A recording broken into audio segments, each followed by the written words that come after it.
அவர்கள் நாம் நோய் இல்லாமல் வாழ வேண்டும் என்றால் உடலில் நோய் எதிர்ப்பு சக்தி இருக்க வேண்டும். அதற்காக மூலிகைகள் பெரிதும் உதவுகின்றன. இன்றைக்கு டாக்டர் கௌதமன் அவர்கள் என்ன மூலிகைகளின் பயன்பாடுகளை நம்மிடையே பகிர்ந்து கொள்ள இருக்கிறார் என்பதை கவனிக்கலாம். நிகழ்ச்சியில் அடுத்த பகுதியாக வரவிருப்பது பல்லாண்டு வாழ்ந்திட. அன்பான கலைஞர் தொலைக்காட்சி நேயர்களுக்கு என்னுடைய இனிமையான காலை வணக்கங்கள். இன்னைக்கு நம்ம பார்க்கக்கூடிய தாவரத்துடைய பெயர் ஒடியன் மரம் அல்லது உதி மரம் அப்படின்னு பேர். இந்த ஒடியன் மரத்தை பற்றி நம்ம எல்லாருக்குமே தெரியும். நிறைய சாலையோரங்கள் நம்ம பார்க்கக்கூடிய மரம். இலையுதிர் காலங்களில் இலைகளே இல்லாமல் அழகான ஊதா நிறமான பூக்களையும் காய்களையும் கொண்டிருக்கக்கூடிய ஒரு அருமையான மரம் இந்த ஒடியன் மரம். இந்த ஒடியன் மரம் இயற்கை மனிதனுக்கு கொடுத்திருக்கக்கூடிய மிகச்சிறந்த அருமருந்துன்னு சொல்லலாம்.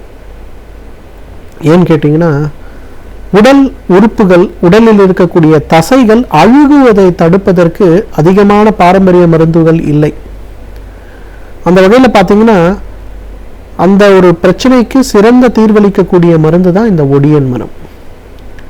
இந்த ஒடியன் மரத்தை இன்றைக்கு அமெரிக்காவில் இருக்கக்கூடிய 3 பல்கலைக்கழகங்கள் உடலுடைய அழுகுகின்ற நோயின்னு சொல்லுவோம். பொதுவாக வெரிகோஸ் அல்சர்ன்னு சொல்லக்கூடிய பிரச்சனை, டயபெட்டிக் அல்சர்ன்னு சொல்லக்கூடிய பிரச்சனை, காயங்களால் ஏற்படுகின்ற கேங்க்ரீன் சம்பந்தப்பட்ட பிரச்சனை, இந்த 3 பிரச்சனைகளுக்கும் பெரும்பாலான நேரங்களில் ஆன்டிபயோட்டிக் சம்பந்தப்பட்ட மருந்துகளை நாம் கொடுத்தாலும் கூட தசைகளுடைய அழுகல் அப்படிங்கிறது வேகமாக நிற்பது கிடையாது. அந்த மாதிரி நேரங்களில் பெரும்பாலும் அந்த அழுகுகின்ற உறுப்புகளையே முழுமையாக வெட்டி எடுக்க வேண்டிய ஒரு சூழல் நமக்கு ஏற்படுகிறது.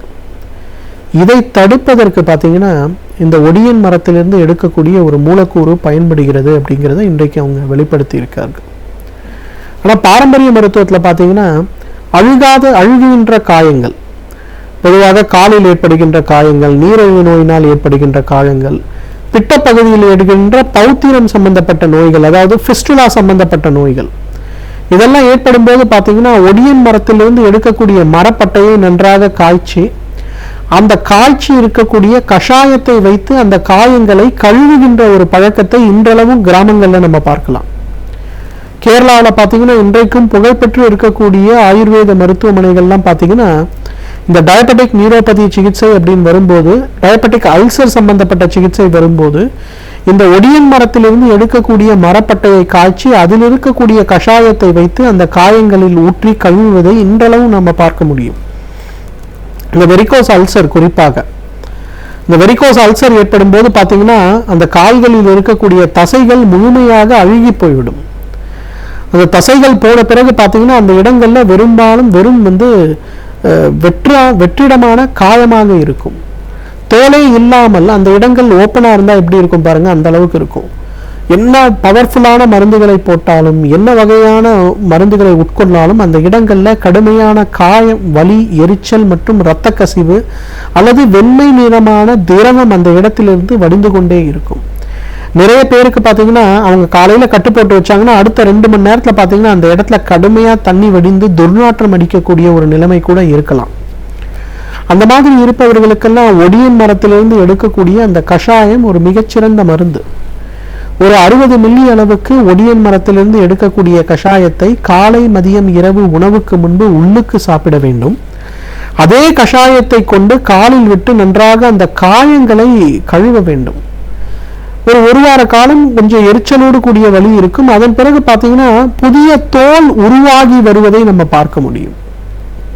அந்த அளவுக்கு பார்த்தீங்கன்னா, மிக வேகமாக அந்த இடங்களில் இருக்கக்கூடிய காயத்தை ஆற்றுவதற்கு இந்த ஒடியன் மரத்திலிருந்து கிடைக்கின்ற அந்த மரப்பட்டை ஒரு மிகச்சிறந்த மருந்து என்றால் மிகையாகாது. அதே போல இந்த ஃபிஸ்டுலான்னு சொல்லக்கூடிய பிரச்சனை, பௌத்திரம்னு சொல்லுவோம். மலப்புழையை சுற்றி இருக்கக்கூடிய இடங்கள்ல கட்டிகள் போல ஆரம்பிக்கும், பிட்டப்பகுதிகளில் கட்டிகள் போல ஆரம்பிக்கின்ற இந்த கட்டி சிறிது சிறிதாக உள்ளுக்கு ஒரு குழாயை போல ஒரு ஓட்டை போட்டுக்கொண்டே சென்றுவிடும். ஒரு குறிப்பிட்ட நாளுக்கு பிறகு வெளிப்புறமாக இருக்கக்கூடிய அந்த கட்டி உடைந்து அங்கிருந்து சீழ் வடிய ஆரம்பிக்கும். இதற்கு ஃபிஸ்டுலா அப்படின்னு சொல்லக்கூடிய பிரச்சனை. இந்த ஃபிஸ்டுலா பிரச்சனைக்கு பெரும்பாலும் அறுவை சிகிச்சை மூலம் இன்றைக்கு தீர்வு கொடுக்குறாங்க. ஆனால் அது ஒரு நிரந்தர தீர்வாக இருப்பது கிடையாது. பாரம்பரிய மருத்துவத்தில் பார்த்தீங்கன்னா அந்த ஒடியன் மரத்துடைய மரப்பட்டையை எரித்து எடுக்கக்கூடிய அந்த ஒரு சாம்பல், அந்த சாம்பலை ஒரு 200 மில்லிகிராம் அளவுக்கு எடுத்து அதை இந்த ஒடியன் மரத்துடைய கஷாயத்திலேயே கலந்து ஒரு சிரஞ்ச் வச்சு அந்த ஃபெஸ்டுலால இன்ஜெக்ட் பண்ணுவாங்க. இதை செய்யும் போது பார்த்தீங்கன்னா அது உள்ளுக்கு சென்று உள்ளே இருக்கக்கூடிய இறந்த திசுக்களை எல்லாம் முழுமையாக வெளிக்கொணர்ந்து விடும். அதன் பிறகு பார்த்தீங்கன்னா ஒரு 3 மாத காலத்தில் இதை ஒரு சிகிச்சையாக வாரத்திற்கு 1 முறை 2 முறை தொடர்ந்து செய்யும் போது மிக வேகமாக அந்த இடத்தில் இருக்கக்கூடிய அந்த கழிவுகள் முழுமையாக வெளியேறி அந்த இடம் முழுமையாக ஆறி போவதை நாம் பார்க்க முடியும். அந்த அளவுக்கு பார்த்தீங்கன்னா இந்த ஃபிஸ்டுலா சம்பந்தப்பட்ட பிரச்சனைகளுக்கு நிரந்தரமான தீர்வளிக்கக்கூடிய ஒரு சக்தி இந்த ஒடியன் மரத்திற்கு உண்டு.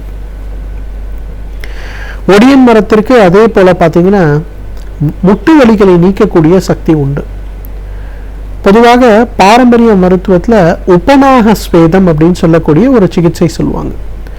உபநாக ஸ்வேதம் அப்படிங்கிறது என்னன்னு கேட்டிங்கன்னா, மூலிகைகளை நன்றாக மைய அரைத்து வலி இருக்கக்கூடிய இடங்களில் லேசாக சூடு செய்து அந்த களிம்பை தடவி அதற்கு மேல் காற்று புகாத தோள்களையோ பட்டு துணிகளையோ சுத்தி வைக்கின்ற ஒரு வழக்கம் உண்டு. உபநாக ஸ்வேதம் அப்படின்னு இதற்கு பேர். இதை செய்யும் போது எவ்வளவு நாள்பட்ட காயமாக இருந்தாலும், எவ்வளவு நாள்பட்ட எலும்பு முறிவு சம்பந்தப்பட்ட பிரச்சனையாக இருந்தாலும், முதுகுத்தண்டு சவ்வு விலகல் சம்பந்தப்பட்ட பிரச்சனையாக இருந்தாலும், முட்டுகளில் ஏற்படுகின்ற உராய்வு சம்பந்தப்பட்ட முட்டுகளுக்கு இடையே இருக்கக்கூடிய எண்ணெய் பசை குறைவு சம்பந்தப்பட்ட பிரச்சனையாக இருந்தாலும் அவை மறைந்து போறதை நம்ம பார்க்கலாம். அந்த அளவுக்கு பார்த்தீங்கன்னா இந்த ஒடியன் அந்த உபநாக ஸ்வேதத்துக்கு மிக முக்கியமாக பாரம்பரிய மருத்துவத்தில் உபயோகப்படுத்துகின்ற மருந்து என்னன்னு கேட்டிங்கன்னா இந்த ஒடியன் மரத்திலிருந்து கிடைக்கக்கூடிய மரப்பட்டை தான். இந்த ஒடியன் மரத்திலிருந்து கிடைக்கக்கூடிய மரப்பட்டை மற்றும் இலைகள், வேர் இவை 3ஐயும் சரியளவுக்கு எடுத்து மைய அரைத்து அதனுடன் சிறிதளவு நல்லெண்ணெய் சிறிதளவு மஞ்சள் சேர்த்து அதை நன்றாக பிசைந்து வலி இருக்கக்கூடிய முட்டுகள் மேல் முட்டுகளை சுற்றி ஒரு வட்டமிடுவது போல முழுமையாக ஒரு 1/2 இன்ச் அளவுக்கு ஒரு மருந்து போல அதை பூசி அதற்கு மேல் ஒரு பிளாஸ்டிக் கவரை சுற்றி வைக்கக்கூடிய ஒரு சிகிச்சை உபநாக ஸ்வேதம் அப்படின்னு சொல்லக்கூடிய இந்த ஒரு சிகிச்சை. இதை செய்யும் போது எவ்வளவு நாள்பட்ட முட்டு வலியாக இருந்தாலும் மறைந்து போறதை நாம் பார்க்க முடியும். எவ்வளவு நாள்பட்ட இடுப்பு சம்பந்தப்பட்ட தசை விலகல் சம்பந்தப்பட்ட சவ்வு விலகல் சம்பந்தப்பட்ட பிரச்சனையாக இருந்தாலும் அவை மறைந்து போறதை பார்க்க முடியும். எலும்பு முறிவு ஏற்பட்ட பிறகு எலும்புகள் சேர்ந்து விட்டது, ஆனாலும் அந்த இடத்தில் இருக்கக்கூடிய வலி குறையவில்லை அப்படிங்கிறவங்க கூட இந்த உபநாக ஸ்வேதத்தை எடுத்துக்கொண்டாலே மிக வேகமாக அவை குறைவதை பார்க்கலாம். எனவே நேயர்களே, இந்த ஒடியன் மரத்தை பொறுத்தவரையிலும் இயற்கை நமக்கு கொடுத்திருக்கக்கூடிய மிகச்சிறந்த மருந்துகளில் ஒன்று. தசை அழுகல் சம்பந்தப்பட்ட காயங்கள், ஆறாத காயங்கள் சம்பந்தப்பட்ட நோய்களுக்கு ஒரு மிகச்சிறந்த மருந்து. தகுந்த மருத்துவ ஆலோசனையின் பேர்ல சரியான முறைப்படி இதை உபயோகப்படுத்தினோமேயானால் நம்மாலும் பல்லாண்டு காலம் ஆரோக்கியமாக வாழ்ந்திட முடியும். சமூகத்தில் நடக்கும் நிகழ்வுகளில் நாம் கொல்லத்தக்கவை எவை, தள்ளத்தக்கவை எவை என்பதை நம்மிடையே பகிர்ந்து கொள்ள வந்திருக்கிறார் மனுஷபுத்திரன் அவர்கள். நிகழ்ச்சியில் அடுத்த பகுதியாக வரவிருப்பது தீதும் நன்றும்.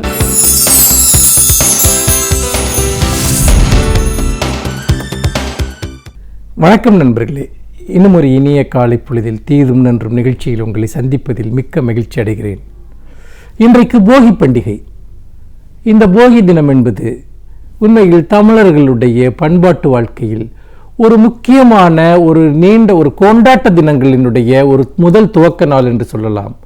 இன்றைக்கு போகி, நாளைக்கு பொங்கல், நாளை மறுநாள் மாட்டுப் பொங்கல், அதைத் தொடர்ந்து உழவர் திருநாள் என்று 4 நாட்களும் உழைக்கும் மக்களினுடைய தமிழர்களினுடைய ஒரு மிகப்பெரிய ஒரு பண்பாட்டு விழாவாக, பண்பாட்டு திருவிழாவாக, பண்பாடு சார்ந்த பண்டிகையாக, தமிழ் மரபு சார்ந்த பண்டிகையாக இந்த 4 நாட்களும் தொடர்ந்து கொண்டாடப்படுகின்றன. ஒரு விதத்தில் பார்த்தீர்கள் என்றால் எத்தனையோ விதமான பண்டிகைகள் இங்கு கொண்டாடப்பட்டாலும் கூட தமிழர்களுடைய தமிழ் மரபு சார்ந்த, தமிழ் மண் சார்ந்த ஒரு பண்டிகை தினங்கள் என்று சொன்னால் அது இந்த 4 நாட்களை தான் சொல்ல வேண்டும். நிலத்தோடு, நம்முடைய தமிழ் மண்ணோடு, தமிழ் வாழ்க்கையோடு சார்ந்த பல்வேறு விதமான பாரம்பரியமான மதிப்பீடுகளையும், உழைக்கும் மக்களுடைய விவசாயிகளினுடைய வாழ்வியல் சார்ந்த மதிப்பீடுகளையும் உயர்த்தி பிடிக்கிற ஒரு தினங்களாக இன்று தொடங்குகிற இந்த விழாக்காலம் என்பது நமக்கு ஒரு மிகப்பெரிய ஒரு கொண்டாட்ட தினங்களாக இருக்கின்றன.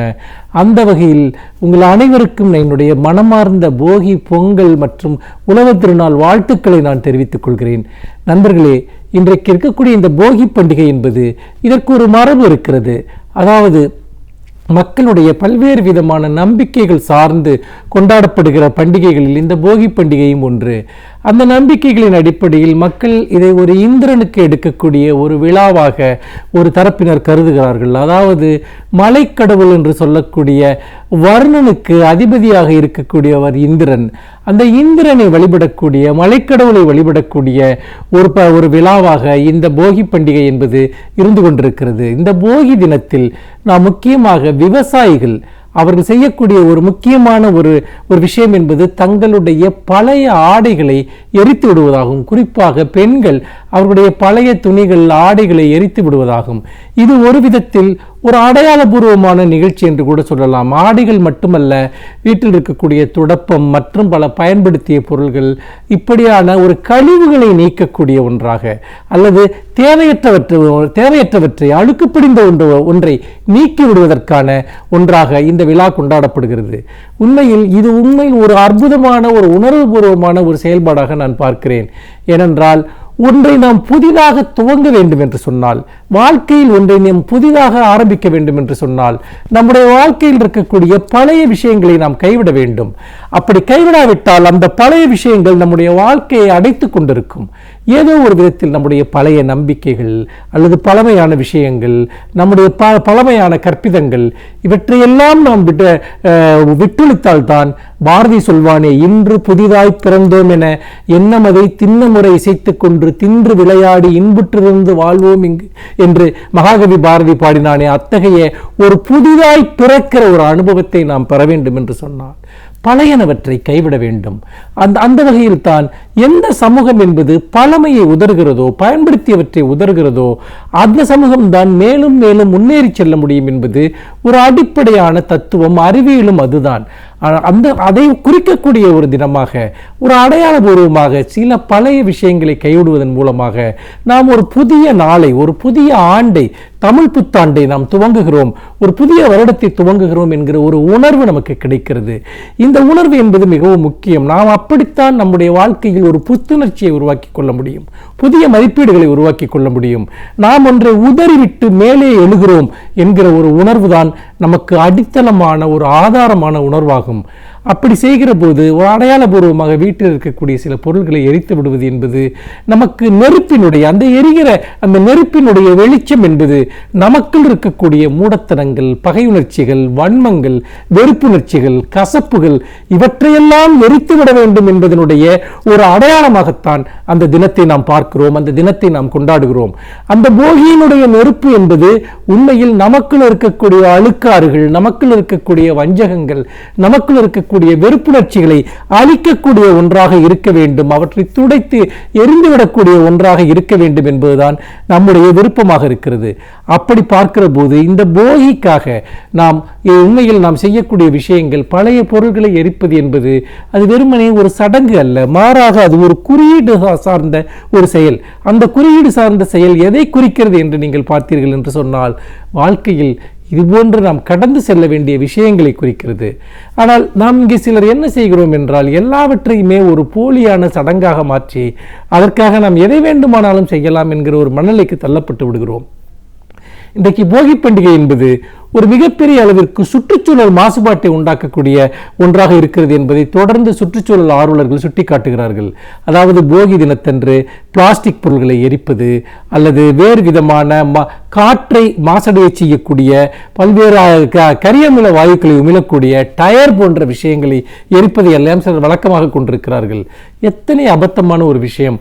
நீங்கள் பழைய டயர்களையோ பிளாஸ்டிக் பொருட்களையோ எரிக்கிற போது அதிலிருந்து கிளம்புகிற இந்த புகை மாசு என்பது பெரிய அளவிற்கு நுரையீரல் சார்ந்த பிரச்சனைகளை உருவாக்கக்கூடியது. ஏற்கனவே கடுமையான வாகன நெரிசல் இருக்கக்கூடிய சென்னை போன்ற நகரங்களில், பல மாநகரங்களில் இந்த மாசடைதல் என்பது பெரிய அளவிற்கு மக்களிடம் நோய்களை உண்டாக்கக்கூடிய ஒன்றாக இருக்கிறது. நுரையீரல் பிரச்சனைகளை உண்டாக்கக்கூடிய ஒன்றாக இருக்கிறது. குறிப்பாக வயோதிகர்களும் குழந்தைகளும் மிக கடுமையாக இந்த காற்று மாசடைதல் மூலமாக பாதிக்கப்படுகிறார்கள் என்பதை நாம் மறந்துவிடக்கூடாது. அப்படிப்பட்ட ஒரு சூழலில் நாம் கவனிக்க வேண்டிய ஒரு விஷயம், உண்மையில் அடையாளபூர்வமாக நாம் சில விஷயங்களை எரிக்கிறோம் என்று சொன்னால் அது உண்மையில் நம்முடைய சுற்றுச்சூழலை மாசுபடுத்துகிற ஒன்றாக இருக்கக்கூடாது. மாறாக நமக்கு தேவையான தேவையற்ற சுற்றுச்சூழலை மாசுபடுத்தாத பல பொருட்கள் இருக்கின்றன. அவற்றை எரித்து இந்த பண்டிகையை கொண்டாடலாம். அதே சமயத்தில் நாம் உபயோகித்து நல்ல நிலையில் இருக்கக்கூடிய பொருட்கள் இருந்தால் அந்த பொருட்களை நாம் தேவைப்படுகிறவர்களுக்கு, ஏழை எளியவர்களுக்கு கொடுக்கலாம். வீம்பிற்காக நாம் எதை வேண்டுமானாலும் எரிப்பது என்பது இந்த பண்டிகையினுடைய நோக்கத்தையே நாம் புரிந்து கொள்ளவில்லை என்பதை தான் காட்டுகிறது. அதே போல நாளைக்கு கொண்டாடப்படுகிற இந்த பொங்கல் பண்டிகை என்பது, அந்த பண்டிகை உண்மையில் ஒரு சூரியனுக்கு நன்றி செலுத்துகிற ஒரு பண்டிகை. அதாவது எப்படி மழை ரொம்ப வேளாண்மைக்கு, விவசாயிகளுடைய வாழ்க்கைக்கு ஆதாரமோ அதே போல சூரியனும் சூரிய வெளிச்சமும் ஆதாரம். அப்படியாக இயற்கை சார்ந்து தமிழர்கள் வாழ்ந்த வாழ்க்கையினுடைய ஒரு அடையாளமாக சூரியனுக்கு நன்றி செலுத்துகிற ஒரு பண்டிகையாக நாளைக்கு இந்த பொங்கல் பண்டிகை கொண்டாடப்படுகிறது. இந்த போகியாகட்டும், பொங்கலாகட்டும், இது எல்லாமே தமிழர்களுடைய வாழ்வியலில் ஒரு பிரிக்க முடியாத ஒரு அம்சம் என்பதை சொல்லி, இந்த தமிழர்களுடைய இந்த பண்பாட்டு மதிப்பீடுகள் சிதையாமல் நாம் பாதுகாப்பது மிக மிக முக்கியம். பல்வேறு விதமான கலாச்சார தாக்குதல்களின் வழியாக நம்முடைய அசலான பண்டிகைகளை நாம் இழந்துவிடக்கூடாது. அவற்றை நாம் செம்மையான முறையில் கொண்டாடுவதன் மூலமாக தமிழர்களுடைய பண்பாட்டு மதிப்பீடுகளை, வரலாற்று மதிப்பீடுகளை நாம் முன்னெடுத்து செல்ல வேண்டும். அப்படி செய்வது ஒன்றுதான் தமிழ் மரபை கட்டிக்காப்பதற்கான ஒரு அம்சமாக இருக்கும் என்று சொல்லி இன்னும் ஒரு புதிய சிந்தனையோடு உங்களை சந்திக்கிறேன். நன்றி, வணக்கம்.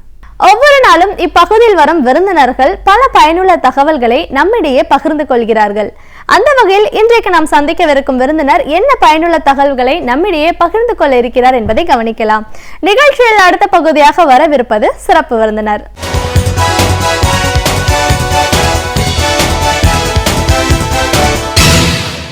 வணக்கம் நேர்களே, விடியலே வா நிகழ்ச்சியின் சிறப்பு விருந்தினருக்கான நேரம் இது.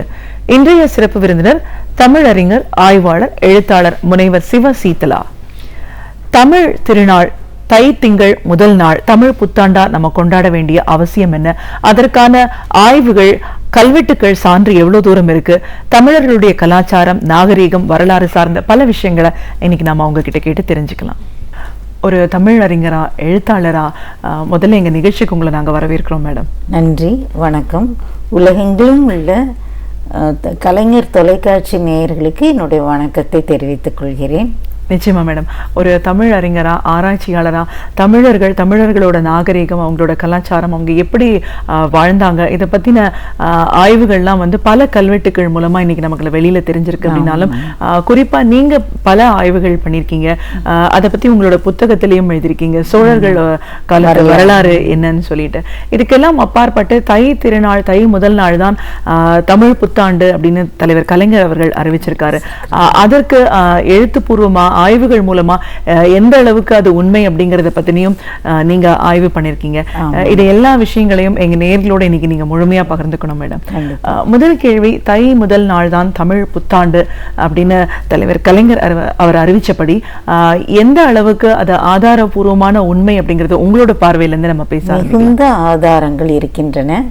ஏனெனில் நம்ம தை மாதத்தின் முதல் நாள் தான் நம்ம சூரியன் வடக்கு நோக்கி, நம்ம எல்லாருமே சூரிய குடும்பம் தான், சூரியனிலிருந்து வருகின்ற கிரகங்களில் ஒன்று தான் உங்களுக்கு புவி. அந்த பூமியிலும் சூரியனின் முழு கிரணங்கள் படுகின்ற, கதிர்கள் படுகின்ற நாள் இந்த மகர ராசியில் சூரியன் பிரவேசிக்கின்ற நாளை உத்தராயணம்னு சொல்லுவாங்க. உத்தரம்னா வடக்கு, தட்சிணம்னா தெற்கு. சூரியன் கிழக்கிலிருந்து நேராக மேற்க போகிறதில்ல. கொஞ்ச நாள் வடமேற்கா போகும், கொஞ்ச நாள் தென்மேற்கா போகும் கிழக்கிலிருந்து. இந்த மாதிரி வடமேற்காக வடக்கு நோக்கி பயணத்தை தொடங்குகின்ற நாள் தான் இந்த தை முதல் நாள். இந்த தை முதல் நாள் மகர ராசி கூறிய நாள். அதனால தான் நிறைய இடங்கள்ல மகர ஜோதி தரிசனம், மகர சங்கராந்தி இப்படி எல்லாம் தை முதல் நாளை கொண்டாடுவாங்க. ஏன்னா தை மாதம் தான் சூரியன் வந்து வடக்கு நோக்கி பயணம், மகர ரேகையை நோக்கி மகர ராசியை நோக்கி பயணம் செய்யறதுனால இதை உத்தராயணம்னு சொல்லி தை முதல் நாளை கொண்டாடுறோம். கண்டிப்பா இதைத்தான் நம்ம வந்து ஆண்டின் முதல் நாளாக கொண்டாடணும். ஏன்னா சூரிய குடும்பத்தை சேர்ந்தவர்கள் புவியில் உள்ள அல்ல மற்ற கிரகங்களில் உள்ளவர்கள். சூரியன் தன்னுடைய முழுமையான கதிர்களோடு தோன்றுகின்ற வடக்கு நோக்கி பயணத்தை தொடங்குகின்ற இந்த நாளை வந்து தை நாளை தான் தமிழ் புத்தாண்டா கொண்டாடணும். தமிழர் மட்டுமல்ல, புவியில் இருக்கின்ற பெரும்பகுதியினர் கொண்டாடணுங்கிறனால தான் மகர ஜோதி தரிசனத்தெல்லாம் பார்க்கிறோம். இதில் வந்து இதை எந்த கல்வெட்டில் நம்ம பார்க்குறோன்னா, முதல்ல ஆதி காலத்தில் சந்திரனை அடிப்படையாக வச்சு தான் மாதங்கள் கணக்கிடப்பட்டன. அதனால தான் தை திங்கள், மார்கழி திங்கள் இப்படியெல்லாம் சொல்கிறோம். ஆனால் இது ஆங்கிலேயர்களும் மந்த்துன்னு சொல்லி 3 அடிப்படையாக கொண்டு, ஆனால் சூரியனை அடிப்படையாக கொண்டு காலக்கணக்கீடு செஞ்சால் தான் சரியாக வருங்கிறத கண்டறிந்து உலகுக்கு உணர்த்தியவர்கள் தமிழர்கள். ஏன்னா தமிழர்கள் வந்து ராசியில இந்த உத்தராயணம் தட்சிணாயனம் என்ற பயண பாதை இருக்குது இல்லையா, அதை 12ஆக பிரித்து 12 ராசிகளுக்குரிய நாளாக வச்சு ஒவ்வொரு ராசியின் பெயரையும் மாதங்களின் பெயராக, அதில் நீங்கள் தஞ்சாவூர் கல்வெட்டில் பார்த்தீங்கன்னா அதில் முதல்ல சுரவ ஞாயிறு, அதாவது திங்கள்னு நம்ம சொல்கிறோம் இல்லையா, சந்திரன் அடிப்படையாக கொண்டு கேலண்டர் போட்டப்ப. ஆனால் உலகங்களும் நாள் காட்டியே மாற்றினாங்க அப்போது. ஏன்னா அவங்க பௌர்ணமிக்கு பௌர்ணமியோ அல்லது அமாவாசைக்கு அமாவாசையோ ஒரு நாளுக்கு வந்து 30 நாள்னு வச்சு 12 மாதங்களுக்கும் 360 நாளாகத்தான் முதல்ல கணக்கிட்டுருக்காங்க. அதற்கப்புறம் சூரியன் அடிப்படையாக வச்சு தான் நாள் காட்டி வரணும் அப்படிங்கிறதையே நம்ம தஞ்சை கோயில் கல்வெட்டில் பார்க்குறோம். அதனால அதில் பேரை பார்த்தீங்கன்னா மாதங்களின் பேர்லாம் ஞாயிறுன்னு தான் போட்டிருக்கோம். சுரவ ஞாயிறு, சுரவம்னா மகரம், மகரத்தில் சூரியன் பயணப்படுற ஞாயிறு, அதாவது மாதங்கிறத ஞாயிறுன்னு தான் குறிப்பிட்டிருப்பாங்க தஞ்சை கல்வெட்டில். சுரவ ஞாயிறுங்கிறது தை மாதம், அதான் முதல்ல குறிப்பிட்டிருப்பாங்க. சுரவ ஞாயிறு, அடுத்தது கும்ப ஞாயிறு, அப்புறம் சுரவம், கும்பம், மகரம், மீனம், மேஷம், அதுக்கப்புறம் விடை, விடைனாக்க ரிஷபம், விடை, மடங்கள், கடகம், இது இரட்டை, இரட்டைங்கிறது நம்ம தெரியும். இது இந்த மாதிரி இருக்கிறதெல்லாம் ராசியின் பெயர்கள் எல்லாம் ஞாயிறு ஞாயிறு ஞாயிறுன்னு போட்டு மாதங்களாக கணக்கிட்டு 12 மாதங்களை தஞ்சை கோயில் கல்வெட்டில் பார்க்கிறோம். அதுல முதல்ல இருக்கிற பேர் வந்து சுரவ ஞாயிறு. சுரவம்னா மகரம், மகரம்ங்கிறது நம்ம தை மாதத்துக்குரியது. அதனால தை மாதம் தான் ஆண்டில் முதல் நாளாக கொண்டாடப்பட்டதுங்கிறதுக்கு நல்ல உறுதியான சான்றை வந்து தஞ்சை கோயில் கல்வெட்டில் ராஜராஜ சோழன் பதிவு செய்திருக்கிறாரு. அதை தவிர நம்ம ஆரியர்கள் வந்து பார்த்தீங்கன்னாக்கா இது மார்கழி மாதத்தை வந்து எப்படி கொண்டாடுறாங்கன்னு சொன்னால் பிரம்ம முகூர்த்தம்னு சொல்கிறாங்க. அவங்க சொல்கிறபடி கணக்குப்படி ஒரு ஆண்டு நமக்கு தமிழர்களுக்கோ அல்லது புவியில் உள்ளவர்களுக்கோ ஒரு ஆண்டு என்பது ஆண்டு என்பது தேவர்களுக்கு ஒரு நாள். தேவர்களுக்கு ஒரு நாள்ங்கும்போது அந்த விடியற்காலை பிரம்ம முகூர்த்தத்தை மார்கழின்னு சொல்றாங்க. அதாவது விடிந்தும் விடியாத புலர்காலை பொழுது. அப்போ மார்கழிக்கு அடுத்து வர்ற மாதம் தை மாதம் விடியல். விடியல்ங்கும்போது நாளின் தொடக்கமும் விடியலும், அவங்களோட தேவ ஆண்டின் தொடக்கமும் விடியலும் தை மாதத்துல தான் வருது. அப்படி அவர்களும் மறுக்க முடியாது. தை மாதம் தான் புத்தாண்டிற்கு உரிய மாதம் அப்படிங்கிறத யாராலையும் மறுக்க முடியாது. இதை தவிர நம்ம தட்சிணாயனம் உத்தராயணம்னு சொன்னோம் இல்லையா, அந்த பாதையில பயணப்படுற நேரத்தை 12 ராசிகளாக பிரிச்சிருக்கிறோம்னு சொல்லி, அப்போ முழு கிரணங்களோட சூரியன் தோன்றுவதனால சூரியனை தலைவனாக கொண்டு நம்ம வணங்குகின்ற நாள் வந்து தைப்பொங்கல் அப்படின்னு பார்க்கிறோம். சூரியனை வழிபட்டு தொடங்கிறது தான் நம்மளோட தமிழர் பண்பாடு அப்படிங்கிறது மட்டும் இல்லை. இதுல பெண்கள் எல்லாம் பார்த்தீங்களா, அப்ப ஆடு மாடுகள் அல்லது தாவரங்கள் இதையெல்லாம் வந்து தங்களோட தோழியராக கொண்டாடி இருக்கிறார்கள். தமிழர் பெருமையை நம்மளால சொல்லி முடியாது. அந்த அளவுக்கு மிகச்சிறந்த இயற்கையோடு இயைந்த வாழ்க்கை, இனிய வாழ்க்கையை வாழ்ந்திருக்கிறாங்க. அதனால் மார்கழி முழுவதும், மார்கழிக்கு முன்னால் ஐப்பசி இல்லைங்களா, ஐப்பசியில் வந்து அடைமழை இருக்கும். அப்போ மழையினால எவ்வளோ பெரிய சேதங்கள் எல்லாம் வந்ததுன்னு பார்க்குறோம். அந்த வீடுகளெல்லாம் செப்பனிடுறதுக்கு இந்த மார்கழி எடுத்துக்கிறாங்க. மார்கழியில் கோலமிட்டு அல்லது மண் வீடுகள், ஓட்டு வீடுகள் தானே இருந்தது, அதையெல்லாம் செப்பனிடுவதற்கு அந்த புத்தாண்டை வரவேற்பதற்குரிய மாதமாக மார்கழி இருந்தது. அதைத்தான் நம்ம வந்து இந்த மார்கழிக்கு அடுத்து வருகின்ற மார்கழி, நான் மாதங்களில் மார்கழியாக இருக்கிறேன்னு பகவத்கீதையும் சொல்லுது, அதையும் பார்க்குறோம். அப்புறம் திருப்பாவை திருவம்பாயிலும் பார்த்தீங்கன்னா ஓங்கு பெறும் சென்னல் ஊடுகையில் ஊழன்னு சொல்லுவாங்க. அப்போ தான் ஓங்கி வளருது சென்னல், அடுத்த மாதம் வீட்டுக்கு வரப்போகுது. அதனால் வீட்டை எல்லாம் தயார்படுத்தி அதை சேகரம் செய்வதற்குரிய எல்லாத்தையும் சரிப்படுத்துகிறாங்க. அதை தவிர பார்த்திங்கன்னா தாவரங்களோடு ஒட்டி வாழ்ந்துருக்குறாங்கள, அந்த விதை நெல் சேகரிப்பை எதில் வச்சுருக்குறாங்கன்னா சுரைக்காயை வந்து நம்ம கூரையில் கூட ஏற்றி வச்சுருப்பாங்க. அதை வந்து வீட்டில் வந்து அந்த சுரையோட ஓடு முதிர்ந்த சுரை இருக்கு இல்லையா, அதை வந்து அந்த சுரை குடுவையாக செய்து அதை விதைநெல் சேகரிப்பதற்கும் தேனும் தினைமாவும் அடுத்த ஊருக்கு எடுத்து செல்வதற்கும் இதுக்கெல்லாம் பயன்படுத்தியிருக்கிறாங்க. அதனால தாவரங்கள் இன்னும் பார்த்தீங்கன்னா சங்க இலக்கியங்களில் பெண்கள்லாம் மரங்களையெல்லாம் தங்களோட தோழியர்களாக பாவித்து பாடிய பாடல்களை எல்லாம் நம்ம பார்க்குறோம். சங்க இலக்கியங்களில் தை நீராடலும் மார்கழி நீராடலும் நிறைய குறிப்பிடப்பட்டிருக்கிறது நம்ம பார்க்கிறோம். ஏன்னா புத்தாண்டை வரவேற்பதற்குரிய ஆயத்தமாக அது கருதுகிறது. அப்புறம் இளைஞர்கள் எல்லாம் பார்த்தீங்கன்னா ஆநிரைகள்லாம் இருக்குங்களா, நம்ம தாவரங்களை மட்டும் இல்லை ஆடு மாடுகளை கூட நண்பர்களாகத்தான் பார்த்துருக்குறோம். அதனால இந்த இளைஞர்கள்லாம் பார்த்தீங்கன்னாக்கா இந்த காளை மாடுகளை தங்களோட தோழராகவே பாவிப்பாங்க. இப்போ இளைஞர்கள்லாம் பைக்கில் இப்படி சுற்றிட்டு வர்றது பெருமையாக நினைக்கிறாங்கல்ல, அந்த காலத்தில் எருதுகளை தங்களை தோழர்களாக வைத்து கொண்டு அதில் ஒற்றை பலகை வண்டி, ரேக்லா வண்டின்னு சொல்லுவாங்க, அதை பழைய திரைப்படங்கள்லாம் பார்த்தீங்கன்னா அந்த இளைஞர்கள் பாட்டு பாடிக்கிட்டே அந்த ரேக்லா வண்டியில் போகிறத பார்க்கலாம். அந்த ஒற்றை பலகை வண்டியை பயன்படுத்தி தங்களுடைய தோழனாகிய எருதுகளை பூட்டி ஊரை வலம் வருவதை இளைஞர்கள் பெருமையாக நினைத்தார்கள். அது மட்டுமல்ல, அந்த எருது பிடிக்கின்ற விளையாட்டை பெரிய அளவில் செஞ்சு இப்போ ஜல்லிக்கட்டுன்னு பார்க்குறோம். அதை 3வது நாள் கொண்டாடுறாங்க. இந்த விழாக்களோட சிறப்பை பற்றி பேசலாம் மேடம். தமிழர் திருநாள் தான், தை திங்கள் முதல் நாள் தான் தமிழர் புத்தாண்டா கொண்டாடணும் அப்படிங்கிறதுக்கான ஆதாரங்கள் நிறைய சொல்லியிருக்கீங்க. இப்போ இந்த அறுவடை திருநாள் நம்ம சொல்றதையும் பார்க்குறோம்.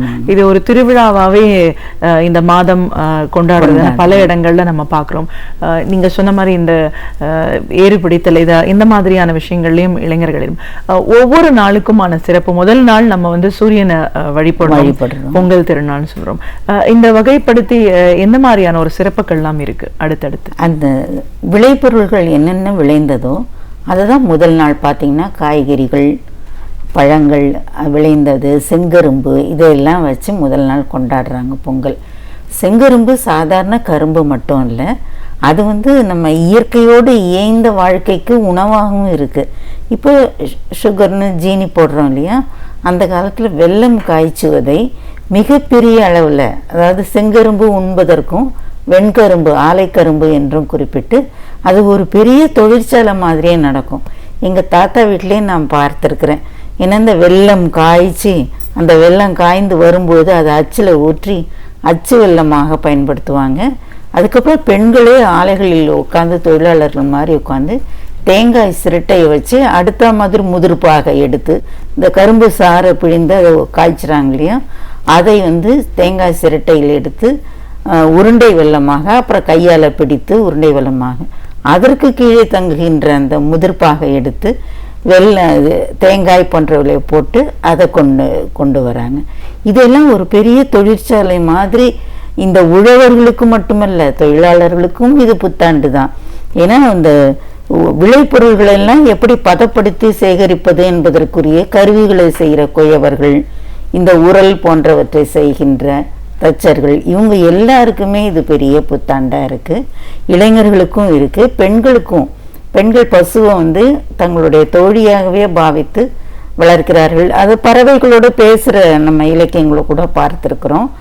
இந்த பசுக்கள் வந்து வீணான போனதெல்லாம் சாப்பிட்டு நம்ம பார்த்திங்கன்னா நெல்லை எடுத்துட்டு வைக்கோலை கொடுக்குறோம். அதுக்கப்புறம் எண்ணெயை எடுத்து விட்டு இந்த புண்ணாக்கை கொடுக்குறோம். அதுக்கப்புறம் பருத்தி ஆடையை எடுத்துக்கிட்டு அந்த பருத்தி விதைகளை கொடுக்குறோம். இந்த மாதிரி வீணாக போன தண்ணீர், உணவு தண்ணீர் இதெல்லாம் சாப்பிட்டு விட்டு நம்மளுக்கு அருமையான பசுவை பாலை பொழிந்து கொடுக்கிறது. அதனால் இந்த பசுவை வணங்குகிற நாளாகவும் கொண்டாடுறாங்க. இது எருதுகளை வணங்குகிற இளைஞர்களுக்கும் இது புத்தாண்டு தான்.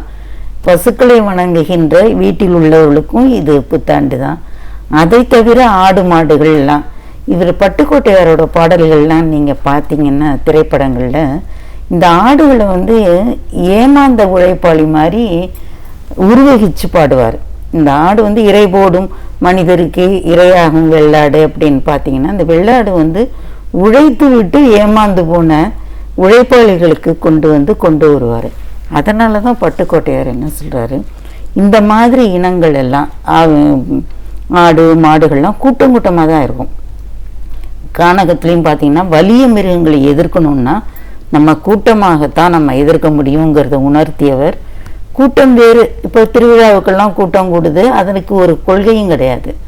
ஆனால் குழு வேறு, குழுங்கிறது ஏதோ ஒரு அடிப்படையில், ஆனால் அதையும் மிஞ்சி இயக்கமாக மலர வேண்டும் அப்படின்னு சொல்லி என்ன கூட்டம், குழு, இயக்கம் மூன்றுமே மனிதர்கள் ஒன்று கூடுகின்ற இடங்கள் என்றாலும் கூட கொள்கை அடிப்படையில் இந்த இயக்கம் இயங்கும் போது அது வெற்றி பெறுகிறது. இதனால தான் அவர் சொல்கிறாரு, இங்கே வெள்ளாட்டை வந்து எப்படியெல்லாம் ஏமாந்து போகுது, இது கூட்டமாக இருந்து தான் வலியோரை எதிர்க்க வேண்டும், எளியோர் ஒன்று கூடினால்தான் வலியோரை எதிர்க்க முடியும்னு உணர்த்தியவர் பட்டுக்கோட்டையார்னு பாடுறோம். இதை மாதிரி ஆவினங்கள், ஆடு மாடுகள், அதை தவிர வந்து சாதாரண பறவைகள், இதற்கெல்லாம் நன்றி தெரிவிக்கின்ற நாளாக இந்த பொங்கல் திருநாளை கொண்டாடி இருக்கிறார்கள். இந்த பொங்கல் மட்டும் இது மட்டும் இல்லை, மிருகங்கள் மட்டும் இல்லை, நெல்லெல்லாம் வரும்போது அதை பதைப்படுத்துவதும் பெரிய தொழில் பாரி அமைஞ்சிருக்கிறத நம்ம பார்க்கிறோம். இயற்கையை வணங்கியிருக்காங்க, இயற்கை மூலமா இருக்கிற ஒரு வாழ்க்கை, எளிமையான ஒரு வாழ்க்கை முறையை கடைபிடிச்சிருக்காங்க. அறிவு சார்ந்த விஷயங்களையும் ரொம்ப தெளிவானவர்களா இருந்திருக்காங்க. ஒரு விஷயத்துக்கும் இன்னைக்கு நம்ம அறிவியல் பூர்வமா அதை ஆராய்ச்சி பண்ணி பார்த்திருக்கோம். இதுக்கு அப்பாற்பட்டு நீங்க பாத்தீங்கன்னா அவங்களோட வாழ்க்கை முறை வரலாறுலாம் நிறைய கல்வெட்டுக்கள் மூலமா நம்மளுக்கு இன்னைக்கு கிடைச்சிருக்கு. அது எவ்வளவு தூரம் உறுதியானதா இருந்திருக்கு அப்படின்னு. சோழர்களோட வரலாறை பத்தி நீங்க ஒரு ஆய்வு பண்ணிருக்கீங்க, அந்த கல்வெட்டுக்களை பத்தி புத்தகமாகவும் எழுதியிருக்கீங்க. உங்களோட ஆய்வின் மூலமா தமிழர்களோட வரலாறு பத்தி சொல்லுங்க. தமிழர்கள் வந்து மிகச்சிறந்த இனிய வாழ்க்கை வாழ்ந்திருக்கிறாங்க சுற்றுப்புற சூழலோட. இந்த நீர் மேலாண்மைங்கிறது நம்ம சமீபத்திலே பார்த்தோம், இப்போ குறைவாக இருக்குங்கிறது. ஆனால் சோழர்கள் காலத்தில் பார்த்தீங்கன்னா, அதுவும் தஞ்சை மாவட்டத்திலலாம் போனீங்கன்னா இந்த வாய்க்கால்கள் வெட்டி இருக்கிறத பார்த்தீங்கன்னா வலைப்பின்னலை போல, அதாவது இப்போ கல்லணையை திறந்து விட்டால் கடமடை வரம் போகும் அந்த தண்ணீர். ஏன்னா அதற்கேற்ற நிலச்சரிவு அமைத்து இந்த வாய்க்கால்கள் தண்ணீர் திறந்து விட்டால் கடைமடை வரை சிந்தாமல் சிதறாமல் போவதை நம்ம பார்க்குறோம். இன்னும் பாருங்கன்னா நீருக்கு மேலே நீர் போகிறத கூட நம்ம இங்கே காட்டுமன்னார்குடிக்கு பக்கத்தில் பார்க்க முடியும். அந்த அளவுக்கு நீர் மேலாண்மையில் சிறந்திருந்ததுனால மட்டும் இல்லை, இந்த நீரை பதப்படுத்துவதும் மழை நீரை வீணாக்காமல் குளங்கள், ஆறுகள் இவற்றில் கொண்டு சேர்ற மாதிரி இந்த நில சமன் செய்து இந்த நிலத்தோட அமைப்பு அமைச்சிருப்பாங்க. இப்போ வீடுகள்லாம் பார்த்தீங்கன்னா அங்கே குளியலறையில் தண்ணீர் போகிறதில்ல, அது இல்லை இது இல்லைன்ட்டு நம்ம சொல்கிறோம்.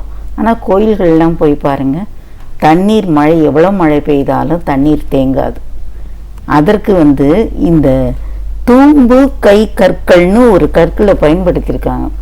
அதாவது யானையோட தும்பிக்கை மாதிரி இருக்கிற அந்த நீங்கள் சொன்னீங்களே கங்கை கொண்ட சோழபுரத்தில் அந்த கற்கள் கிடைக்கின்றன. ஏன்னா நீர் மேலாண்மையில் சிறந்திருந்தார்கள்னு அந்த துளை உடைய கற்களாக அதை செய்து அதை வரிசையாக, இன்னும் சொல்லப்போனால் சிதம்பரம் கோயிலில் அந்த சிவகங்கை குளத்தை திறந்து விட்டால் இவ்வளோ நாள் கிட்டத்தட்ட ஆயிரக்கணக்கான ஆண்டுகள் வந்து பேருந்துகள் சிற்றுந்துகள் எல்லாம் போன பாதையில் கீழே கொண்டு போயிருக்கிறாங்க.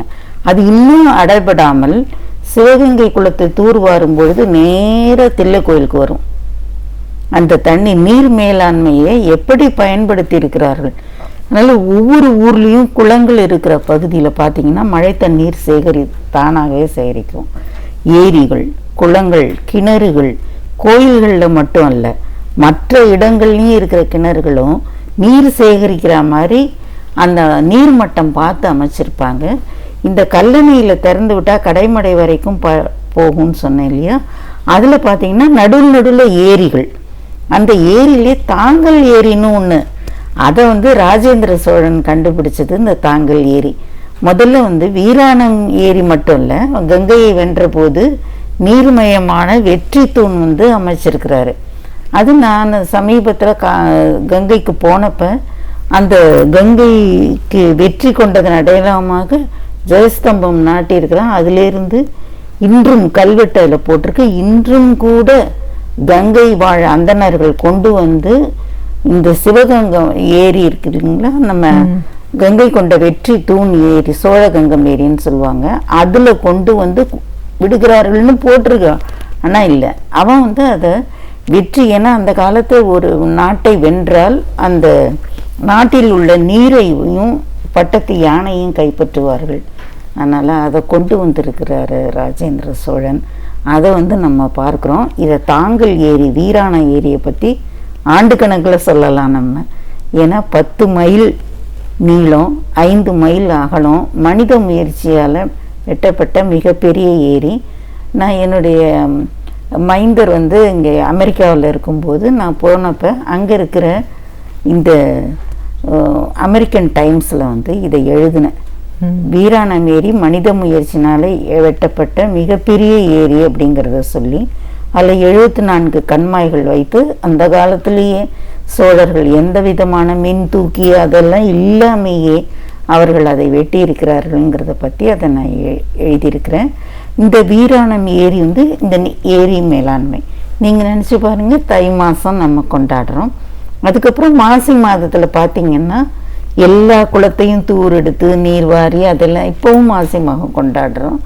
அந்த மாதிரியெல்லாம் செய்திருக்கிறாங்க. அதனால் இயற்கையோடு இயைந்த வாழ்க்கை, அதை சோழர்களோட கல்வெட்டுகள் நிறைய உணர்த்துகின்றன. அதை பற்றி பேச வேண்டுமானால் ஆண்டு கணக்கில் கூட நாம் பேசலாம். ஒரு சில கல்வெட்டுக்கள் பற்றி இப்போ நம்ம பேசலாம் மேடம். சோழர் காலத்தில் எந்த அளவுக்கு ஒரு சிறப்பான ஒரு ஆட்சி முறை இருந்திருக்கு, மக்கள் எவ்வளோ ஒரு வளமான வாழ்க்கை வாழ்ந்திருக்காங்கன்றதுக்கான ஆதாரங்கள் பற்றி பேசலாம் இருக்கலாம். நம்ம உத்திரமேரூர்னு இங்கே காஞ்சிபுரத்துக்கு போகிற வழியில் ஒரு பெரிய இடம் இருக்குது. அதில் இப்போ வேலி போட்டு அந்த கல்வெட்டை பாதுகாக்கிறாங்க. அந்த உத்திரமேரூர் கல்வெட்டில் எப்படி மக்களே இந்த உள்ளாட்சி முறை தலைவர்களே தேர்ந்தெடுத்தாங்க. அரசன் உள்ளாட்சி முறை ஒரு நாட்டை வளநாடுகளாக பிரித்து, இந்த வளநாடுகளை கூற்றங்களாக பிரித்து, அந்த கூற்றங்களை கோட்டங்களாக்கி, அப்புறம் சிறு இது மாதிரி நம்ம இப்போ டிஸ்ட்ரிக்ட் அது இதுன்னு சொல்கிறோம் இல்லையா, அதையெல்லாம் பிரித்து அதை எப்படி குடவோலை மூலம் தேர்ந்தெடுத்தார்கள்ங்கிறதுக்கு மிகப்பெரிய கல்வெட்டு சான்று அது. அது தவிர இந்த நீர் மேலாண்மை மட்டும் இல்லாமல் அந்த நீரை பாதுகாக்கிறதுக்காக நூற்றுக்கணக்கான வாரியங்கள்ங்கிறது அது சோழர்களுடைய சொல்லு தான். அதை வாரியங்கள் அமைத்து அது ஒவ்வொன்றையும் நிர்வகிப்பதற்கு ஏற்பாடு செய்திருக்காங்க. மிகச்சிறந்த உள்ளாட்சி முறையை ராஜராஜ சோழன் கொடுத்துருக்குறாங்கிறதுக்கு இது ஒன்று. அதனால் அவனுடைய கல்வெட்டை நம்ம தஞ்சாவூரில் பார்த்தோம்னாலும் சுரவ மாதம், சுரவ ஞாயிறு அப்படிங்கிற தை மாதம்தான் முதல் மாதமாக குறிப்பிடப்பட்டிருக்கு. அதனாலேயும் பொங்கல் திருநாளை கொண்டாடுகின்ற தமிழர் ஆண்டுக்கு புத்தாண்டு தினம் இதுதான். உங்களுடைய நூல்கள் பற்றி பேசலாம் மேடம். இந்த சோழர் காலத்து கல்வெட்டுகளை பற்றி பல உங்களுடைய புத்தகங்களை நீங்கள் எழுதியிருக்கீங்க. அப்படின்னாலும் புத்தகங்களுக்கு அப்பாற்பட்ட நிறைய திறனாய்வு நூல்கள், கட்டுரைகளும் நீங்கள் எழுதியிருக்கீங்க. உங்களுடைய படைப்புகள் பொதுவாக எதை மையமாக வச்சு இருந்திருக்கு மேடம்? இந்த சோழர் காலை பற்றி மட்டும் நூற்றாண்டு வாரியாக பிரித்து 11 நூல்கள் எழுதியிருக்கேன்.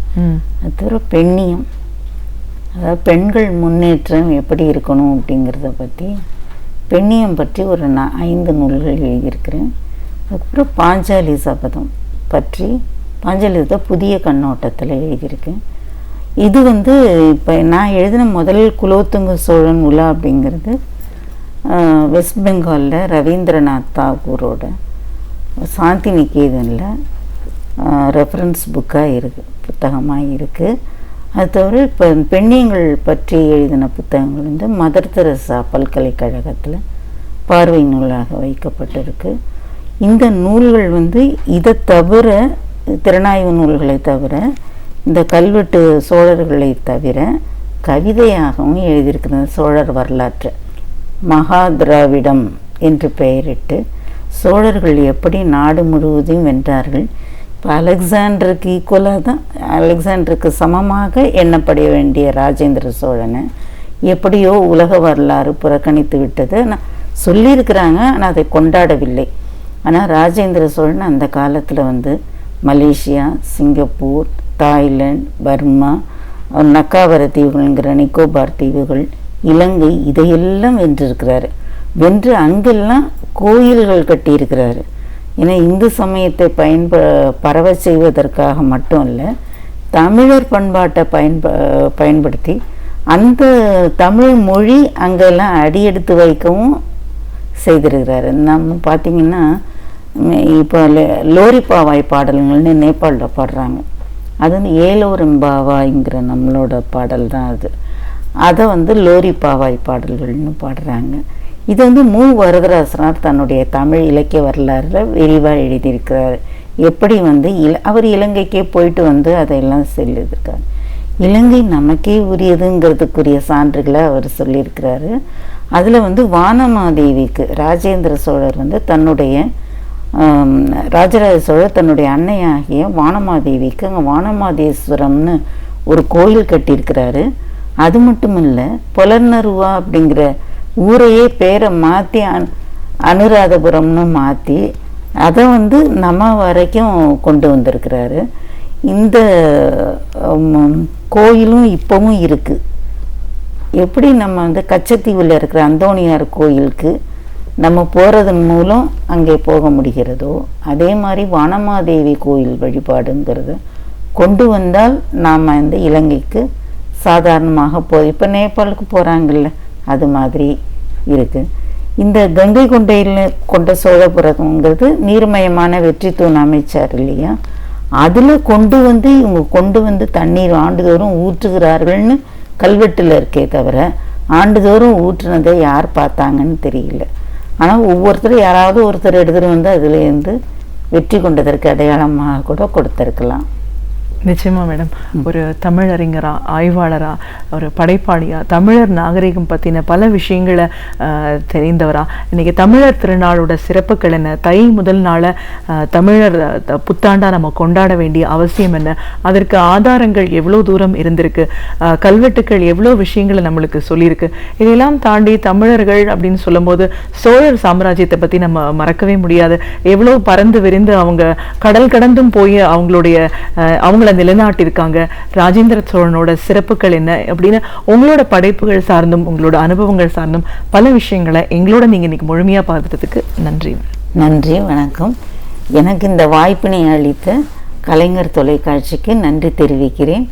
தங்களுக்கும் என்னுடைய நன்றி உறுத்தாக. ஏன்னா கேள்வி கேட்குற முறையில தான் அந்த சுவையான பதில்கள் வரும். நீங்கள் மிகச்சிறந்த கேள்விகளை கேட்டு என்ன சுவையான பதில்களை என்னிடமிருந்து வரவழைத்த உங்களுக்கும் என்னுடைய நன்றி. நன்றி மேடம். நமக்கு தேவையான பல தகவல்களை அழகிய தமிழில் தொகுத்து இனிமையாக வழங்க வந்திருக்கிறார் பேராசிரியர் சுபவீர பாண்டியன் அவர்கள். நிகழ்ச்சியில் அடுத்த பகுதியாக வரவிருப்பது ஒன்றை சொல் நன்றி சொல்.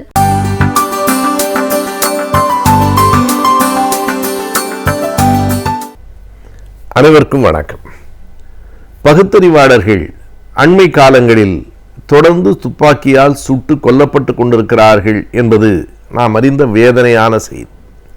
2013 ஆண்டு மராட்டியத்திலே நரேந்திர தபோல்கரும் 2014 ஆண்டு கர்நாடகத்திலே 2 பகுத்தறிவாளர்களும் கோவிந்த பன்சாரே, கல்புர்கி ஆகியோரும் சுட்டு கொல்லப்பட்டிருக்கிறார்கள். இன்றைக்கு அந்த வழக்குகள் நடைபெற்று கொண்டிருக்கின்றன. மராத்தியத்தில் மும்பை உயர்நீதிமன்றத்தில் இப்போது அந்த வழக்கு பற்றிய ஒரு புதிய திருப்பம் ஏற்பட்டிருக்கிறது. என்ன என்றால், இவர்கள் மூவரும் ஒரே துப்பாக்கியால் தான் சுட்டு கொல்லப்பட்டிருக்கிறார்கள் என்று தபோல்கரினுடைய வழக்கறிஞர் நீதிமன்றத்தில் தெரிவித்திருக்கிறார். இவர்கள் மூவரும் பகுத்தறிவாளர்கள் என்பது ஒரு ஒற்றுமை. மூவரும் ஒரே காலத்தை சேர்ந்தவர்கள். இந்து மதத்தினுடைய சனாதன தர்மத்தை, மனிதர்களை அடுக்குகளாக பிரித்து வைத்திருக்கிற அந்த கொடுமையை, மூட நம்பிக்கைகளை கடுமையாக எதிர்த்தவர்கள். இவர்கள் மூவரும் அடுத்தடுத்து கொல்லப்பட்டிருக்கிறார்கள். அந்த கொலைகள் ஏறத்தாழ ஒரே மாதிரியாகத்தான் நடைபெற்றிருக்கின்றன.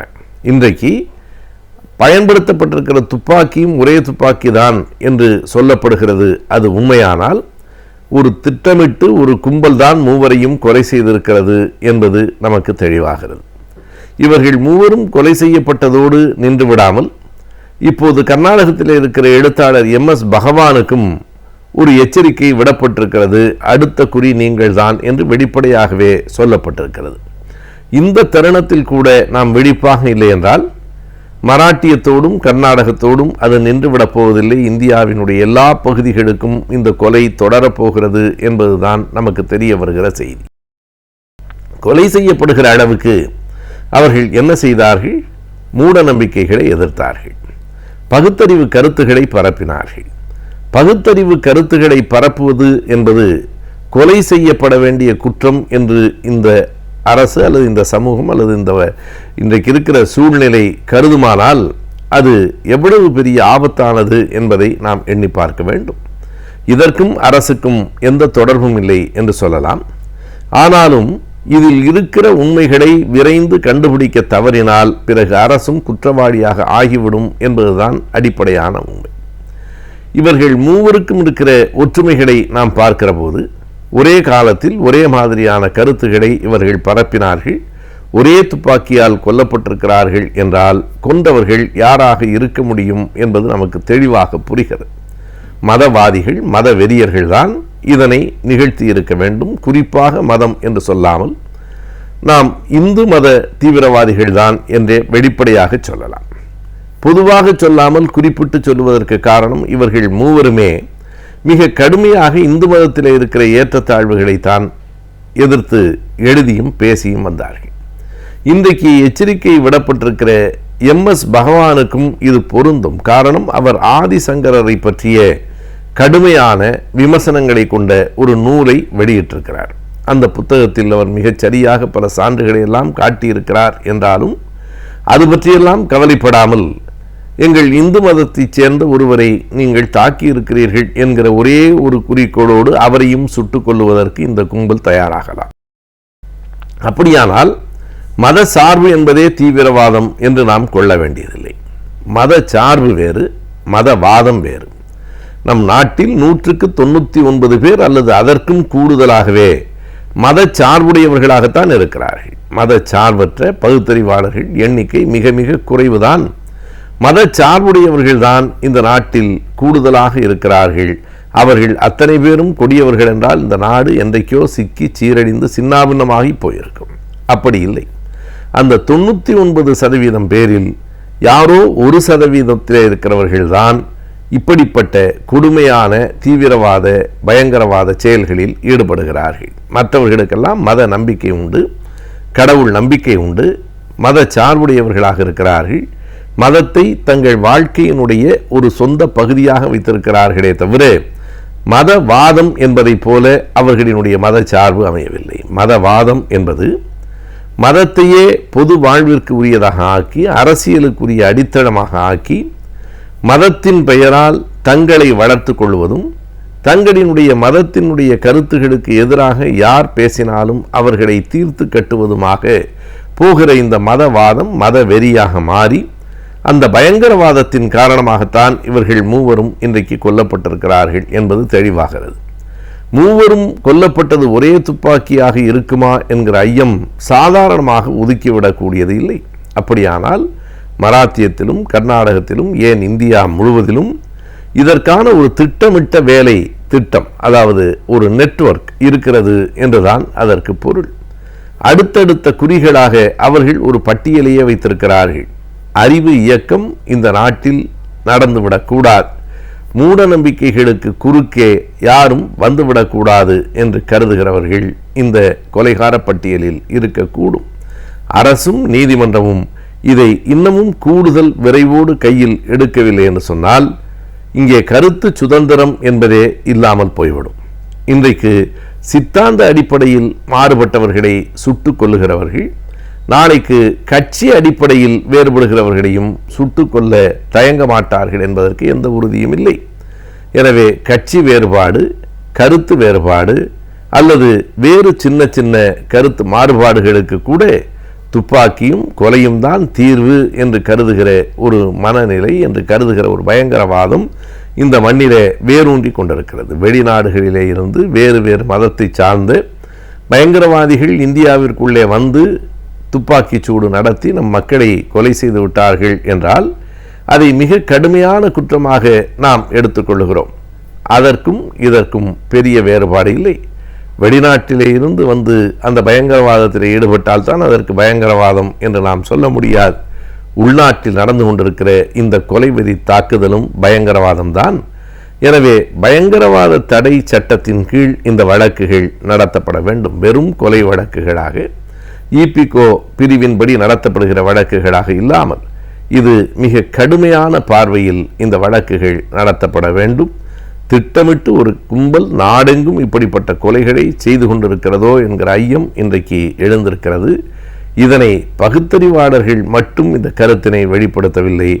மதத்தில் நம்பிக்கை கொண்ட, ஆன்மீக நம்பிக்கை கொண்ட மக்களும் கூட, யாருக்கெல்லாம் ஜனநாயகத்திலே நம்பிக்கை இருக்கிறதோ அவர்கள் அத்தனை பேரும் இந்த கொலைகளை எதிர்த்து முன்வர வேண்டும். ஏனென்றால் இது ஒரு சித்தாந்தத்துக்கும் மறு சித்தாந்தத்திற்கும் இடையிலான மோதல் இல்லை, கருத்து உரிமைக்கும் ஒடுக்குமுறைக்கும் எதிரான மோதல், ஜனநாயகத்திற்கும் அடக்குமுறைக்கும் எதிரான மோதல். எனவே இவை இரண்டும் மோதிக்கொள்ளுகின்றன. நாம் கருத்துரிமையின் பக்கமா அடக்குமுறையின் பக்கமா என்பதை தீர்மானிக்க வேண்டிய கட்டத்தில் இப்போது நாம் இருக்கிறோம். நாம் கற்றுக்கொள்ளும் ஒவ்வொரு விஷயத்தையும் மற்றவர்களோடு பகிர்ந்து கொள்ளும் பொழுதும், அவர்களுக்கு கற்றுக் கொடுக்கும் பொழுதும் தான் நமக்கு பயனுள்ளதாக இருப்பதோடு அவர்களுக்கும் பயனுள்ளதாக அமைகிறது. ஆதலால் டாக்டர் கார்த்திகேயன் அவர்கள் இன்றைக்கு என்ன பயனுள்ள தகவல்களை நம்மோடு பகிர்ந்து கொள்ள இருக்கிறார் என்பதை கவனிக்கலாம். நிகழ்ச்சியில் நிறைவு பகுதியாக வரவிருப்பது கற்றலும் கற்பித்தலும்.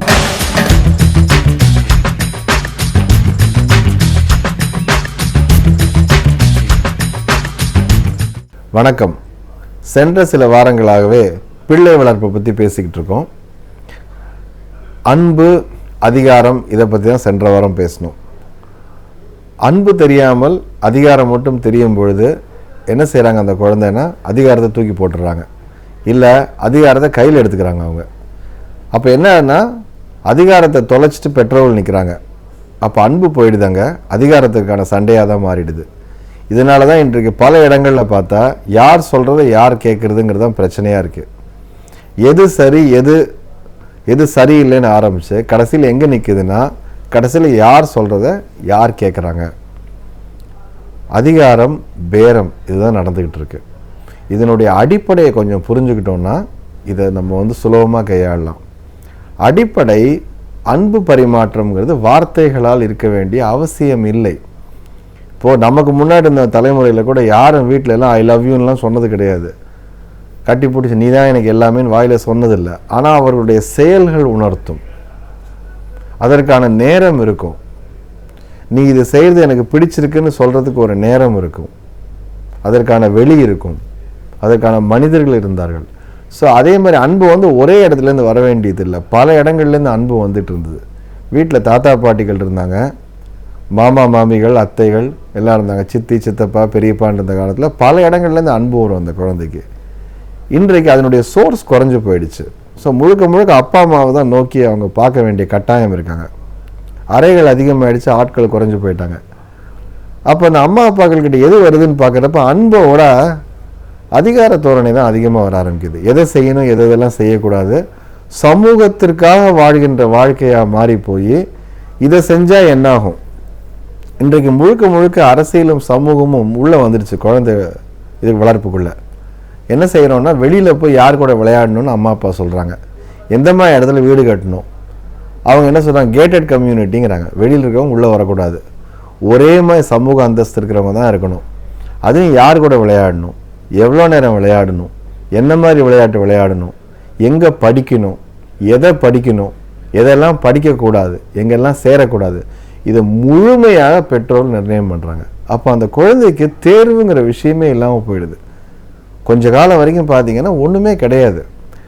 இங்கே தான் படிக்கணும், இங்கே தான் டியூஷன், இதுதான் பாடம், இதுதான் குரூப்பு, இதுதான் சாப்பாடு அப்படிங்கிறப்போ அவர்களுக்கு அந்த சாய்ஸ்னு முதல்ல கிடைக்கிற விஷயம் எதுன்னு கேட்டால் அந்த செல்ஃபோனும் டெலிவிஷனும் தான். வேணுங்கிறத பார்க்கலாம், வேணுங்கிறத செய்யலான்னு முழுமையாக உள்ளே போய்டுறாங்க. ஏன்னா வேறு எங்கேயுமே அவங்களுக்கு அந்த இது இல்லை, அவங்களுக்கு தேர்வுகள் கிடையாது. ஒரு 30 வருஷத்துக்கு முன்னாடி விளையாட்டுக்கு லீவ் விட்டாங்கன்னா ஒரு மாதம் ஏதாவது ஒரு மாமா வீட்லேயோ அத்தை வீட்லேயோ தாத்தா வீட்லேயோ இருந்தாங்கன்னா அந்த ஒரு மாதம் என்ன விளையாடுறாங்கன்னு எந்த அஜெண்டாவும் கிடையாது. காலையில் போன பசங்க சாயங்காலம் வர்றாங்கன்னா எங்கே விளையாடுறாங்க, எப்படி விளையாடுறாங்க, யார் கூட விளையாடுறாங்கன்னு தெரியாது. உலகத்தை அவங்களா கற்றுக்கிட்டாங்க. அப்போது வெளியில் போய் கற்றுக்கிட்டாங்க, நல்லதும் கெட்டதும் செஞ்சு எல்லா மாதிரியான மக்கள் கூடயும் பழகி உலகத்தை புரிஞ்சுக்கிட்டாங்க. இன்றைக்கு உலகத்தை பார்க்கக்கூடிய பார்வையை நம்ம ஃபில்டர் பண்ணி அனுப்புகிறோம், அவங்களுக்கு முழுமையாக ஃபில்டர் பண்ணி அனுப்ப நினைக்கிறோம். அப்போ உண்மையான உலகமே அவங்களுக்கு தெரியல. அப்போ அவங்க பார்க்கக்கூடிய உலகம் உங்கள் மூலமாக இருக்கும் பொழுது நீங்கள் தான் உலகமாக போயிடுறீங்க. உங்களுடைய லோடு அதிகமாகுது. இதில் நமக்கு நேரம் கம்மி. இன்றைக்கி அம்மா அப்பா 2 பேரும் வேலை பார்க்குறாங்க. ஸோ இவங்களுக்கு ஒரு குற்ற உணர்ச்சி இருக்குது. இதில் அன்பு பரிமாற்றம்ங்கிறது குறையுது. குழந்தைய நல்ல எத்தனை வயசானாலும் மடியில் போட்டு கொஞ்சி கதை சொல்லி உங்களோட வாழ்க்கையில் நடந்த விஷயங்களை சொல்லி எந்த ஒரு டைம் லிமிட் இல்லாமல் ஒரு அஜெண்டா இல்லாமல் இருக்கக்கூடிய நேரங்கள் தான் உண்மையான மூலதனங்கள். வெளியிலேருந்து நீங்கள் வாங்க வேண்டாம், வெளியில் எங்கேயும் நீங்கள் கூட்டிகிட்டு போக வேண்டாம். ஆனால் இது ஆரம்ப காலத்தில் நிறையா செஞ்சிங்கன்னா இன்றைக்கி எல்லாத்தையும் விட்டு இப்போ நீங்கள் 20 வயசில் 18 வயசில் கூப்பிட்டு வா நீ மடியில் போட்டுனா படுக்காது. அந்த காலத்தை நம்ம தவற விட்டுடுறோம். பல பேர் இன்றைக்கி என்ன நினைக்கிறாங்கன்னு கேட்டிங்கன்னா எந்த நேரத்தில் அவங்ககிட்ட நேரம் இருந்ததோ அப்போ நம்ம விட்டுடுறோம். ஒரு குழந்தை உங்களை தேடி காலை கட்டுற நேரத்தில் நீங்கள் ஃபோனை பிடிச்சிக்கிட்டு இருக்கீங்க. 15-20 வருஷம் கழித்து நீங்கள் குழந்தைய நோக்கி போகிறப்ப அது ஃபோனை பிடிச்சிட்டு கையில் போயிடுது. உங்களுக்கு ஓய்வு கிடைக்கும் பொழுது அவங்க செயலில் இறங்கிடுறாங்க.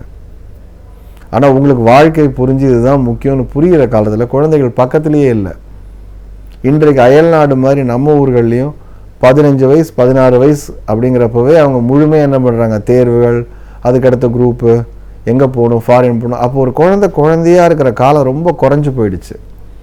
ஒரு 12-13 வயசு வரைக்கும் ஒரு 8வது தாண்டுறப்ப 9th வந்துருச்சுங்கிறாங்க. ஏன்னா 10வது பூதம் வந்துருதான். ஸோ 8வதுலேருந்து 9th வரப்போகுது, இன்னும் 2 இயர்ஸ் தான். 10th வரப்போகுது, 11th வரப்போகுதுன்னு. ஸோ அந்த சின்ன குழந்தைய கூட ஒரு இயல்பாக வளர விடாமல் செய்வது தான் இன்றைக்கு பெற்றோருடைய முக்கியமான சுமை. கதை சொல்லுதல், பாட்டு பாடுதல், நாடகத்தை கூட்டிகிட்டு போகிறது, வீட்டில் இருக்க விஷயங்களை பேசுறது, வெற்று கதைகள் பேசுவது, புதிதான இடத்திற்கு கூட்டி போவது, இதெல்லாம் அன்பை உங்களுக்கு என்ன சொல்லக்கூடிய இடங்கள். இதெல்லாம் இந்த மாதிரி இடங்கள், இந்த மாதிரி மனிதர்கள், எல்லா வகையான மனிதர்கள். நீங்கள் ஒரு முன்மாதிரி. முதல்ல நீங்கள் சந்தோஷமாக இருந்தால் குழந்தைங்க சந்தோஷமாக இருக்கும். நீங்கள் கோவப்படாட்டி குழந்தைங்க கோவப்பட மாட்டாங்க. நீங்கள் எல்லா விதமான காரியங்கள் செஞ்சு அவங்களும் பண்ணுவாங்க.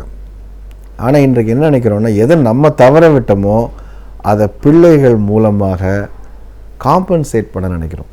உண்மை அதுதான். இப்போ எனக்கு இது கிடைக்கல அதனால் நீ படி, எனக்கு இங்கிலீஷ் கிடைக்கல நீ இங்கிலீஷில் படிக்கணும், நான் இதெல்லாம் நான் படிக்கலாம்னு நினச்சேன் இதெல்லாம் நீ படிக்கணும், என்னால் இதெல்லாம் சம்பாதிக்க முடியல அதனால் நீ சம்பாதிக்கணும், எனக்கு ஆக்சுவலி சின்ன வயசில் இதெல்லாம் கிடைக்கல உனக்கு சின்ன வயசில் கிடைக்கணும். இது ஒரு பக்கம் நியாயமாக தோன்றினாலும் அவர்கள் மேல் வன்முறையாக மாறும் அளவிற்கு ஒரு திணிப்பு உருவாகுதல். இந்த திணிப்பு தான் ஆதாரமான பிரச்சனை. குழந்தை எதனால் இடைவெளி விட்டு போகுதுன்னு கேட்டிங்கன்னா சமூக காரணங்களை விட இந்த உளக்காரணங்கள் தான் அதிகம். எந்தெந்த இடங்களில் குழந்தைகள் கிட்ட ஒட்டியிருக்காங்கன்னு பார்த்தீங்கன்னா இது எல்லாத்தையும் மறந்துக்கிட்டு என்னோட படிப்பு, என்னுடைய அந்தஸ்து, என்னுடைய செல்வம், என்னுடைய சோகங்கள், என்னுடைய வாழ்க்கையில் நடந்த விஷயங்கள் எல்லாம் தள்ளி வச்சுட்டு ஒரு குழந்தையாக பார்த்து அதுக்கு என்ன தேவை அப்படிங்கிறப்போ அந்த குழந்தை இயல்பாக வளருது. இன்றைக்கும் நீங்கள் பார்க்கலாம், பல நேரங்களில் பார்த்துட்ருக்கோம், பெரிய குடும்பங்களில் பிறந்து கிராமங்களில் வளர்ந்து அடுத்து என்ன என்று செய்வதறியாத குழந்தைகள் ஆரோக்கியமாக வளர்கிறாங்க. நகரங்களில் படித்த பெற்றோருக்கு சின்ன சூழ்நிலையில் வளரக்கூடியவர்கள் மன அழுத்தத்திற்கு உருவாகிறாங்க. என்ன காரணம்னா நமக்கு அன்பு தான் அதிகமாக தெரியணும். அன்பை மட்டும் கொடுப்பது மூலமாக, அன்பு தான் மிகப்பெரிய அறிவு. பெற்றோர்கள் கொடுக்கக்கூடிய மிகப்பெரிய செல்வம் எதுனா அன்பும் நேரமும் தான். அந்த அன்பையும் நேரமும் கொடுக்கும் பொழுது தகவல் பரிமாற்றம் நல்லாகுது, என்ன புரிதல் ஏற்படுது. அதையும் மீறி ஒரு சிக்கல் வரும்பொழுது சீக்கிரமாக சரியாகுது. எதாக இருந்தாலும் பேசிக்கலாம் அப்படிங்கிற சூழ்நிலை உருவாகுது. எதுவாக இருந்தாலும் பேசிக்கலாங்கிற சூழ்நிலை இருக்கும் வரை எல்லா பிரச்சனைகளும் தீர்க்கப்படும். பிள்ளை வளர்ப்பு என்பது ஒரு கலை. ஒவ்வொரு பெற்றோரும் உண்மையில் ஒரு கலைஞர். உங்கள் பிள்ளையை அழகாகவும் அன்பாகவும் உங்களால் கண்டிப்பாக வளர்க்க முடியும்.